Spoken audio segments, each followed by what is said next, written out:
mahasiswa dari Universitas Tugu Bank Semarang, program studi manajemen, kami akan mempresentasikan tentang saluran pemasaran. Sebelumnya, kami akan memperkenalkan terlebih dahulu.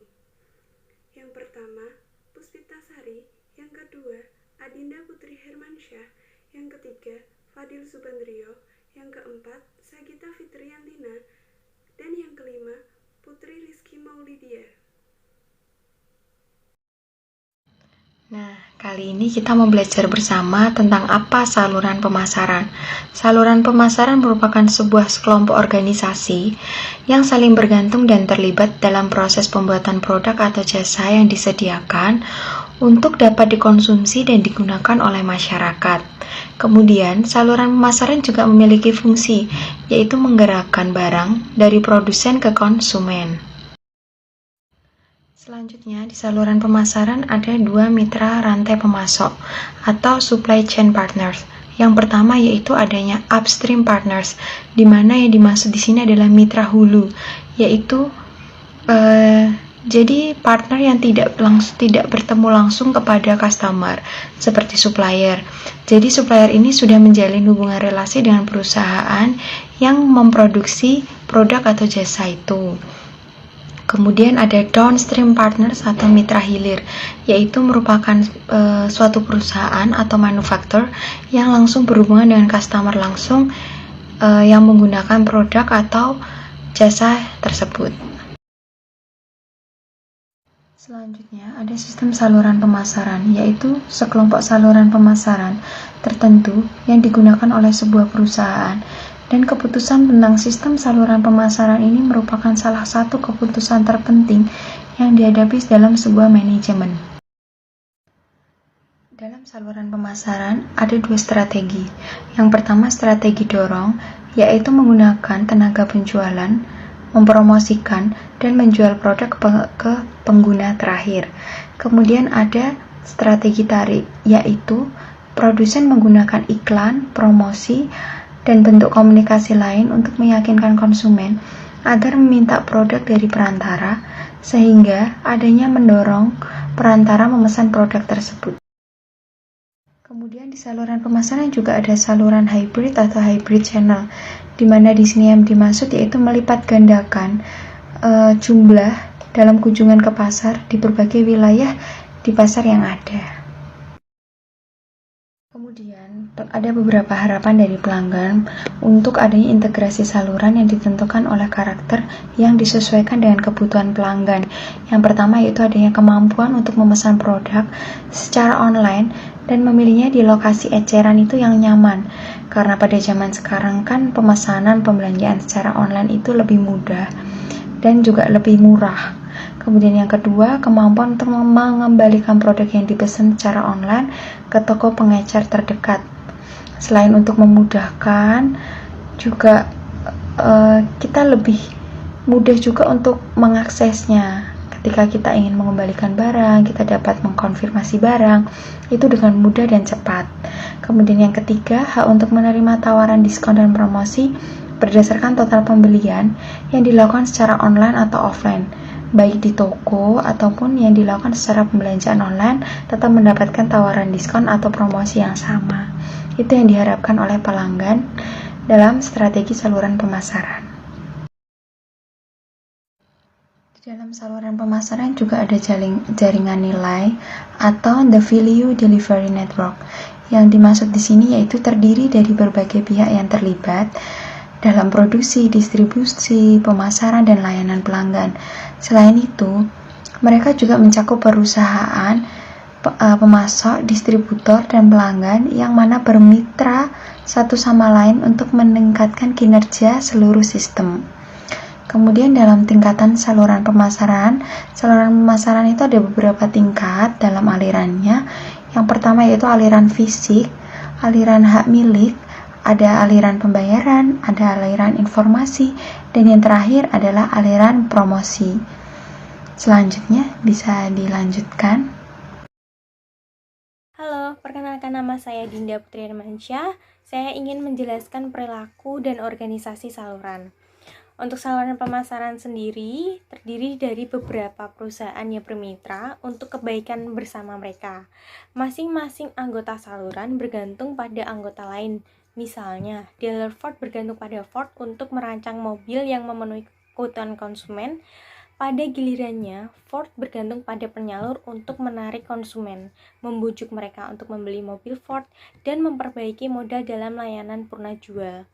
Masing-masing dealer Ford juga bergantung pada penyalur lain untuk memberikan penjualan dan pelayanan yang baik yang akan mempertahankan reputasi mereka.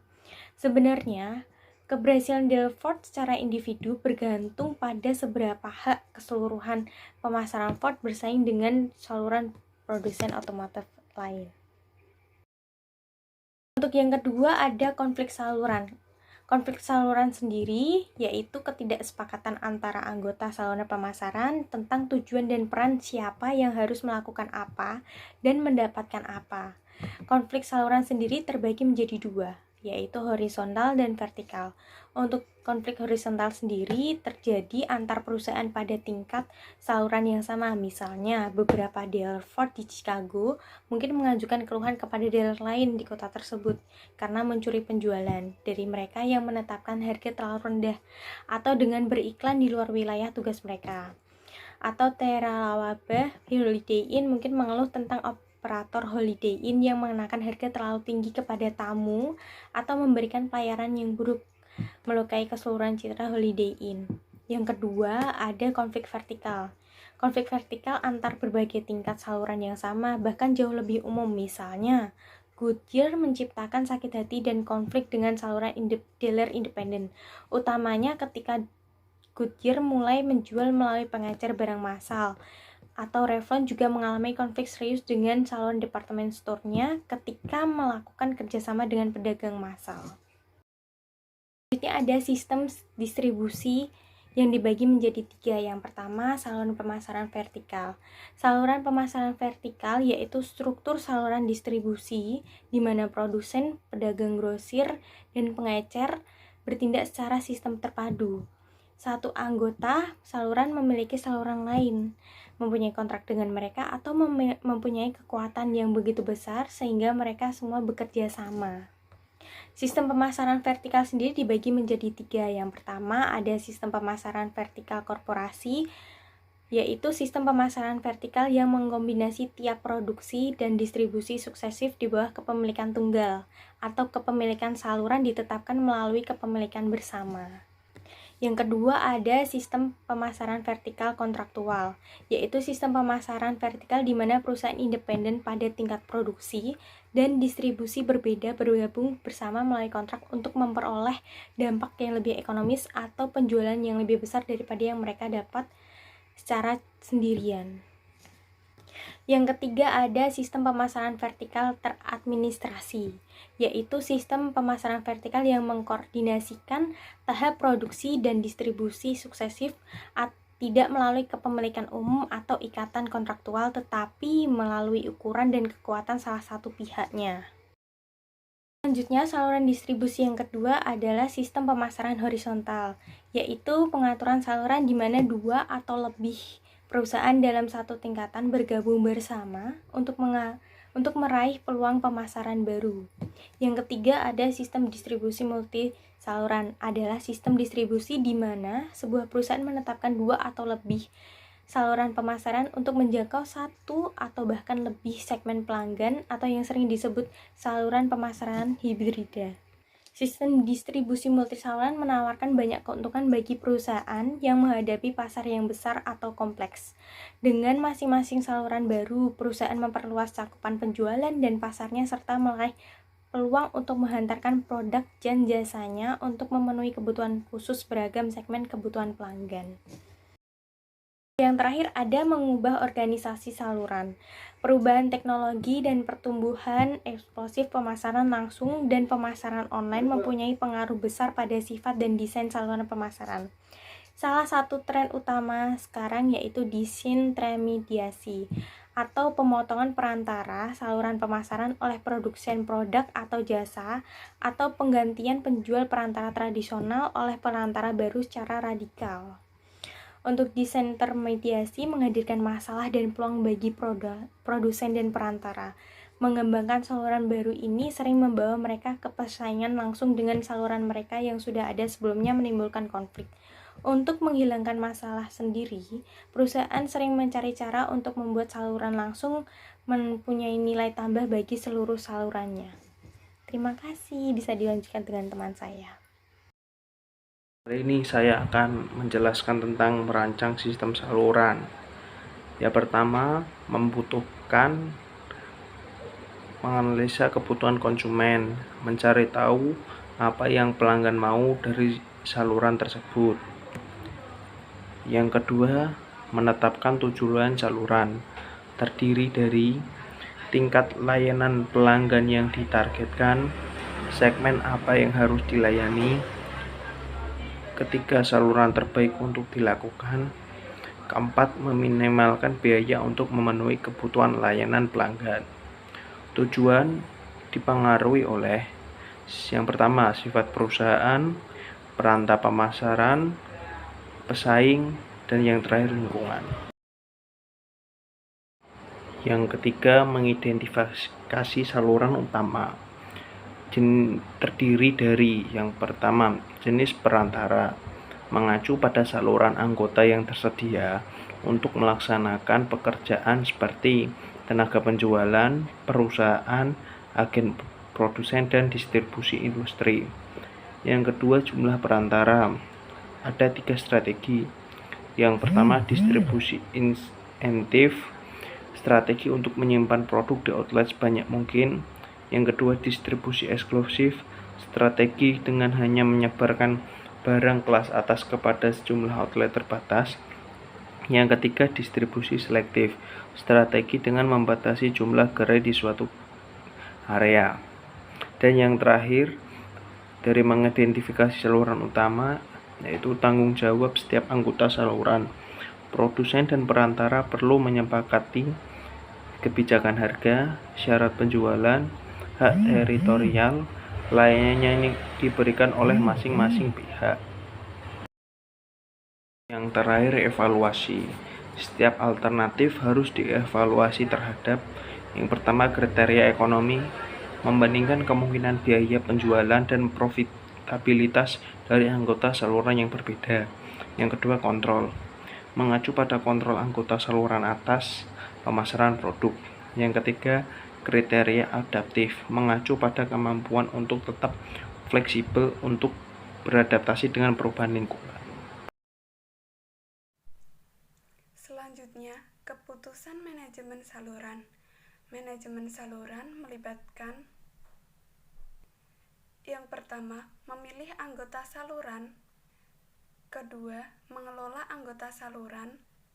Ketiga, memotivasi anggota saluran. Dan yang keempat, mengevaluasi anggota saluran. Memilih anggota saluran. Memilih anggota saluran yang merupakan inovasi agen penjualan mengevaluasi. Yang pertama, jumlah dan karakter baris lain yang di bawah. Yang kedua, ukuran dan kualitas tenaga penjualan. Selanjutnya, memilih perantara yang merupakan toko retail yang menginginkan distribusi eksklusif atau selektif, melibatkan evaluasi. Yang pertama, pelanggan toko.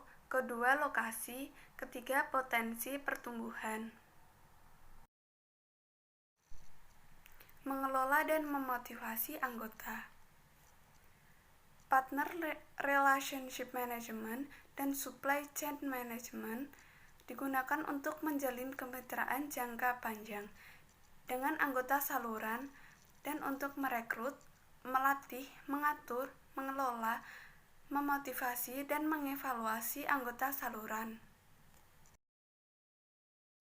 Perkenalkan, nama saya Putri Rizky. Saya akan melanjutkan presentasi mengenai marketing, logistik, and supply chain management atau logistik pemasaran dan manajemen rantai pasokan. Di era modern pasar global saat ini, distribusi fisik biasanya memulai dengan mendapatkan produk, tempat, serta waktu yang tepat untuk pelanggan yang tepat secara menguntungkan.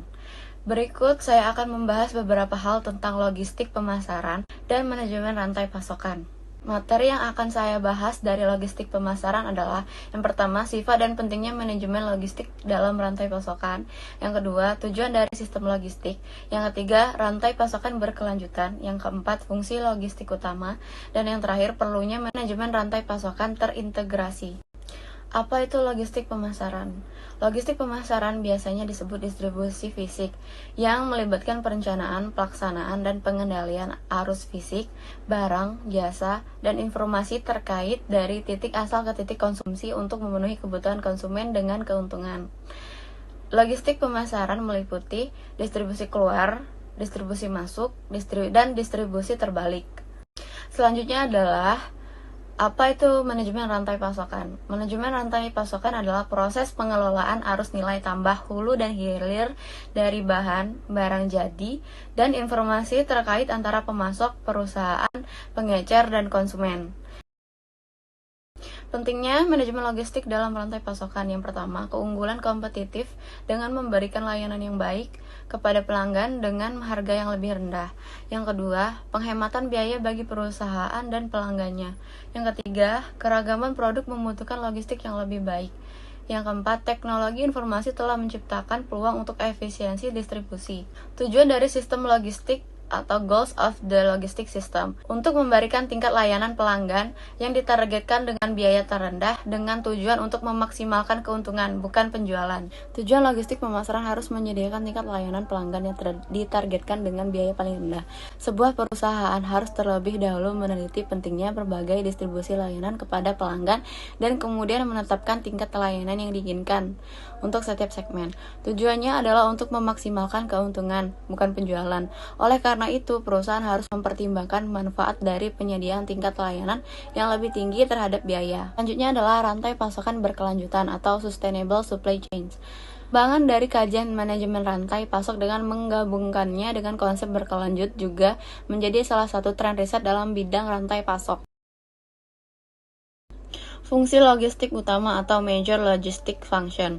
Yang pertama ada pergudangan. Pergudangan adalah fungsi penyimpanan yang mengatasi perbedaan dalam jumlah dan waktu kebutuhan, memastikan bahwa produk tersedia saat pelanggan siap membelinya. Contohnya adalah gudang penyimpanan. Yang kedua, pusat distribusi. Pusat distribusi dirancang untuk memindahkan barang, bukan menyimpannya. Yang ketiga, manajemen informasi logistik. Manajemen informasi logistik adalah pengelolaan arus informasi termasuk pesanan pelanggan, penagihan, tingkat persediaan, dan data pelanggan.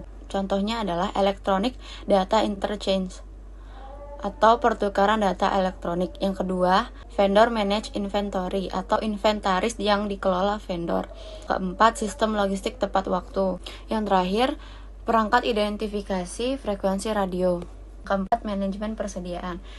Manajemen persediaan adalah keseimbangan scaring terlalu sedikit dan terlalu banyak persediaan. Yang kelima, angkutan, yang mempengaruhi harga produk, kinerja pengiriman, dan kondisi barang saat tiba.